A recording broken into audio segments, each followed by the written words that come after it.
Earlier this year, we got to experience the first of what will probably be many Persona remakes with the release of Persona 3 Reload. I made a whole video about that game, so I'm not going to get too deep into it, but long story short, I liked it quite a lot. Persona 3 always had the potential to be my favorite game in the series. Well, second favorite, because Persona 5 was my first Persona game and will probably stay my favorite, but Reload managed to sneak its way into a close second. I thought it made some fantastic changes to the gameplay, like introducing the shift mechanic, which is basically just baton pass from 5 but with a different name. I also loved how the game spiced up the somewhat monotonous exploration of the main dungeon, Tartarus, with spooky doors and big ass hand monsters. The main story was left pretty much untouched, yet was still bolstered with some great new voice acting and additional opportunities to build bonds with your teammates. By the end of Reload, I had a newfound appreciation for the cast of Persona 3, whom I never really felt all that connected to previously. All this combined created what I consider to be an overall better experience than the original, even if the charm of the OG was lost in translation.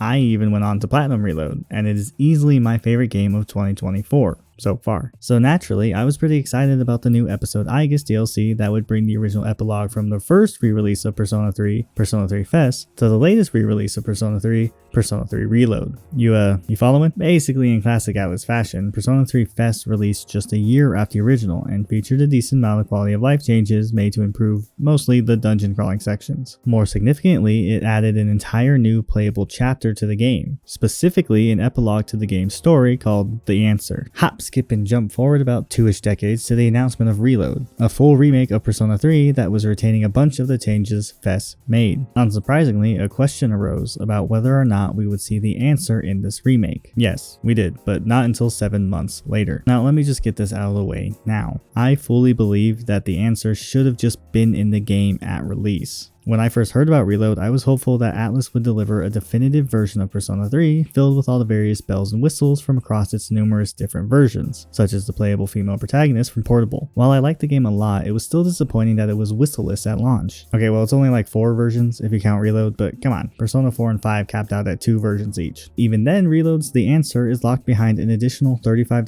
paywall thanks to it being DLC released as part of an expansion pass. An expansion pass released in 3 waves, with the first wave being some songs, the second wave being some costumes and some songs, and the last wave being a massive 20 to 30 hour story-driven playable episode featuring a new dungeon and a new teammate. One of these things is not like the other, and for some godforsaken reason, you can't just buy the items individually. It's all or nothing, even though the answer is easily $20 of that $35. It's just really annoying and scummy, and it all should have just been in the game in the first place. But hey, I bought it, so you don't have to. Unless you want to, I guess. You do you. Actually, that's part of the intent behind this video. I want to give my thoughts on whether or not this DLC was worth the wait or worth the money, whichever one makes a better title and thumbnail. The other intent for this video is I have a good time talking about video games I like, so let's just get on with it already. Starting with some quick and easy coverage of the gameplay, because to be totally honest, it's completely unchanged from the main game. If you need a refresher on the gameplay of the main game, then check out my video talking all about it. To quickly summarize, episode Aigis features some small changes, but not really enough to make it feel like a fresh, unique experience, which is fine. I like the gameplay of Reload enough that I enjoy just getting to do more of it. One of the smaller changes I really liked was the improved ability to control what music played while exploring the dungeon and battling all the freaky shadows like this fucking thing. Within the config menu, the music has been split into 3 categories, being regular battle music, boss battle music, and exploration music. I'm actually not totally sure when this was added, could have been months ago, but now you can customize which songs play in each category. You can select random, which will, believe it or not, play a random song from your library. Or you can favorite specific tracks, which narrows down the pool of playable songs. I kinda love this because most of the music from across the Persona franchise is straight up bangers, and it's a nice way to add some pizzazz to all the dungeoning you'll be doing, which is pretty much all you'll be doing. Also, the monad doors, or whatever they're called, now come in triplets, with each of the 3 doors providing a different level of challenge for greater reward. Really, the only difference between the doors is how many strong shadows you fight in a row, but it's still a neat addition. The most significant and biggest change this new remake version of The Answer introduces is the use of the Persona Compendium, which the original omitted for some reason. In the OG The Answer, Aigis wasn't allowed to use the compendium, the thing that keeps track of what personas you fused or found and lets you summon them for money. Meaning, if you needed a specific persona you didn't have for a specific persona fusion or whatever, you had to go hunt it down within the dungeon. Now, I never actually played the original version of The Answer despite having a blast with the rest of Fest, and this no compendium bullshit was the main reason why. I heard about that and I just didn't want to deal with that. Sounds awful. Well, if you felt like I did, then I have good news, because not only does Aigis have have her own compendium, but you can also carry over the compendium from the main game. Right when starting up the DLC, you are given the option to carry over some data from one of your main game saves. Doing so gives you access to all the personas you have previously fused and registered. There is the catch that they cost significantly more to summon as a way to balance out how OP that could end up being. Still ends up being pretty OP, but hey, at least they tried. You could also just not do that. That's definitely an option too. The overall gameplay loop remains largely unchanged, at least in terms of the dungeon crawling aspect. The answer doesn't feature the series staple of social links, which normally breaks up the dungeoning sections with life sim going to high school type stuff. I could see this being a bit off-putting for some people, especially newer fans of the series like myself, because there aren't really any breaks in the constant cycle of exploring and combating. In the main game, if you get fed up with climbing your way up Tartarus, you can dip out for a few days to work a job or feed a cat, creating a nice balance between the two different types of gameplay, and this DLC is lacking that almost entirely. That's not going to be a problem for everyone, especially if you play other Atlas games that don't feature social sim stuff anyway, so that's really going to vary from person to person. There are some slight social sim elements in the answer thanks to the return of hanging out with your teammates around the dorm. During the main game of Reload, you could spend some time with your teammates around the dorm, which would not only let you get to know them better, but would also unlock new passive abilities for them in combat. That mechanic returns here in what I assume is a new thing for the remake version, since it ties into a mechanic that didn't exist in the original, but hey, what do I know? These hangouts aren't going to replace the full social links, but they still somewhat help break up the dungeon crawling sections. Plus, I like these characters, so it's always fun to spend more time with them. Speaking of characters, let's get into the story. Now, the answer is an epilogue for Reload's central narrative, so naturally there are going to be spoilers for the main game. If you haven't played said main game and you're watching this for some reason, this would be a good time to dip out or skip to this time code on the screen. That includes you, Max. You still need to play Reload.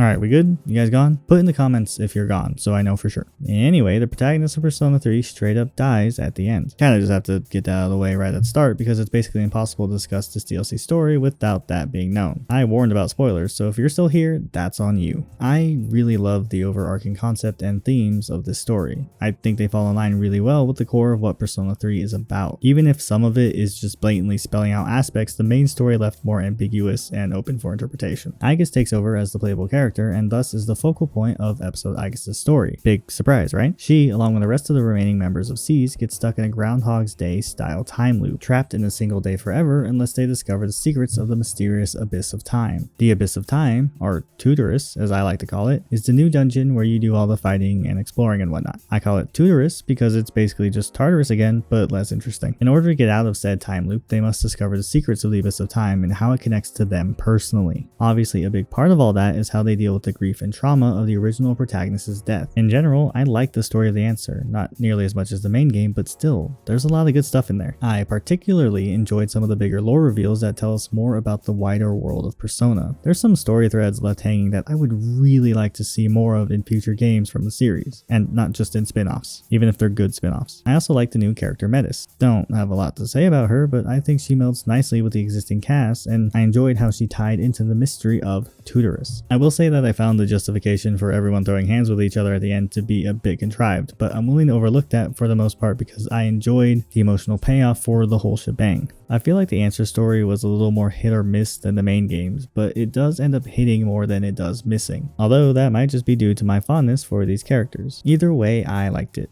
Mostly. My biggest issue with episode Aigis' plot is definitely the pacing. It hits you with a whole bunch of story right at the beginning, then drip feeds you itty bitty bits of story for 20ish hours, and then hits you with a whole bunch of story again right at the end. You can argue that the base story of Persona 3 does the same thing with all the major story beats happening every 30 days or so, but at least there you have the social links and social sim elements to keep things interesting in the meantime. Episode Aigis has the barest of bones version of that, but it's not quite enough to carry the narrative between the major moments, or at least it wasn't for me. If the dungeon crawling gameplay doesn't hit just right for you, then I don't think the story is going to stay interesting long enough to keep you invested. I guess that also depends on how much of the side content you engage with, namely the side quests and teammate hangouts and buying stuff or whatever. Personally, I've loved the gameplay loop of Reload since its initial release in February, but even I was a bit over the answer by the time I reached the finale. The ending is pretty sick, so that helped it swing its way back over to feeling rewarding by the time the credits rolled, so at least it sticks the landing. Okay, time to answer the question I posed about the answer at the beginning of the video. Was episode Aigis: